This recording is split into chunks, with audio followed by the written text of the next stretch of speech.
Hey guys, what's up? So basically, we're gonna go over this article real quick about AT&T spinning off DirecTV after losing millions of customers. So basically, AT&T is spinning off its DirecTV into a new company for a fraction of the 48.5 billion it paid for the satellite TV service in 2015. All right.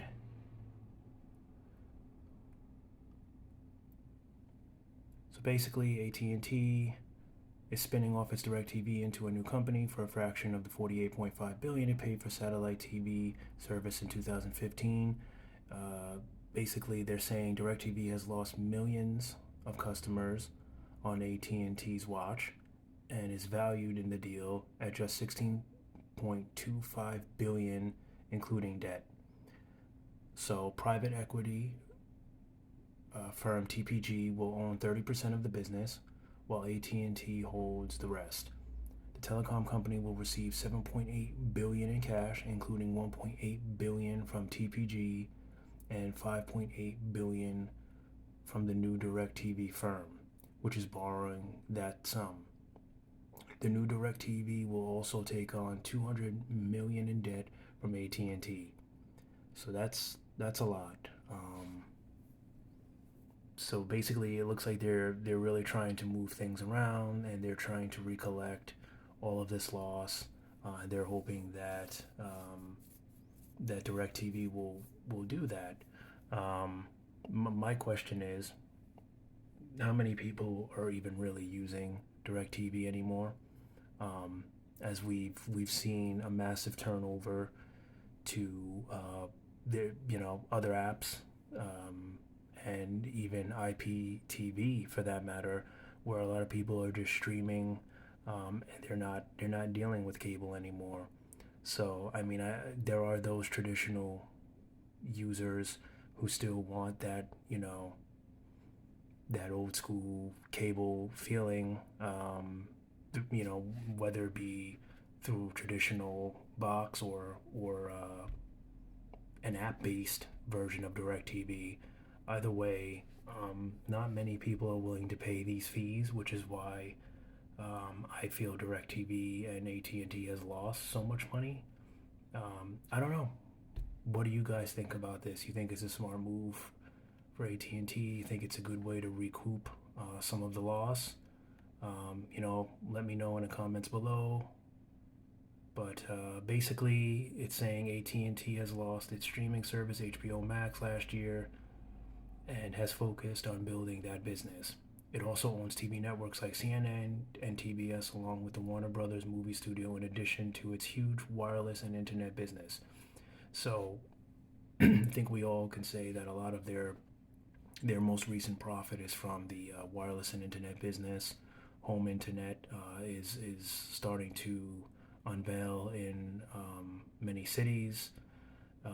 You're very lucky if it's hit your city. I'm told it's very good for what it's worth.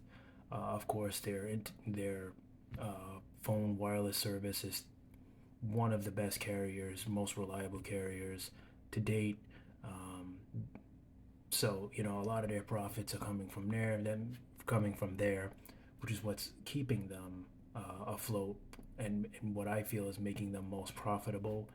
DirecTV is just another way for them to try to capitalize, recollect, and overall, I think they're looking to gain more capital to use to fund their internet and wireless businesses.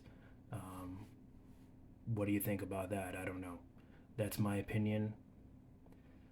AT&T said that the deal will strengthen its balance sheet and let it focus on the expensive task of upgrading its wireless network with the next generation 5G technology. Yep, there you go. See, I didn't even read that part. But yeah, I mean, it's pretty clear to see that that's what they were looking to do, which is why they need so much capital. Building the network, the spectrum, it's not cheap. They're competing with the likes of T-Mobile, which is right now one of the leading wireless carriers in 5G. That it seems that they have the most spectrum in that area, and then also Verizon which is coming in strong with millimeter wave in a lot of locations. So they need to raise that money. That update requires expensive investments in radio spectrum.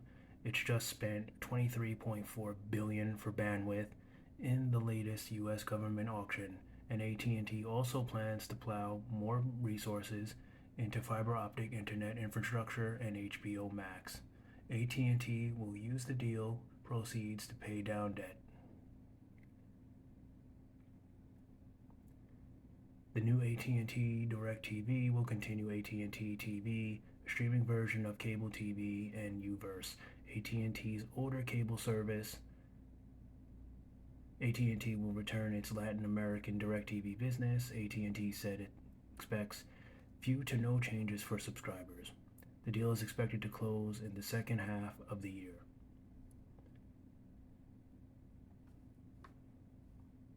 Then it goes on to say it's fair to see that some aspects of the DirecTV transaction have not played out as we planned, such as pay TV households in the U.S. declining at a faster pace across the industry than anticipated, AT&T wrote. Right. All right, and in conclusion, we have U.S. and Canadian subscribers to cable or satellite television services dropped by 27 million between 2010 and 2020, and fell by 6 million in 2020 alone, said Digital TV Research. A burst of new streaming services have recently emerged to compete with Netflix, including HBO Max, Disney Plus, and NBC Universal's Peacock.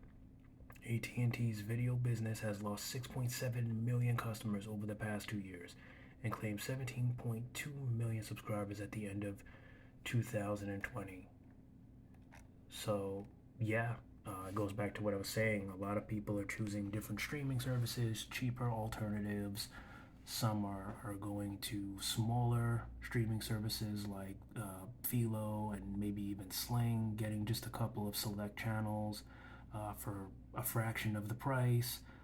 Also, YouTube TV is, a little higher on the a little more expensive on the streaming side, but cheaper than DirecTV, and you're getting a decent amount of channels.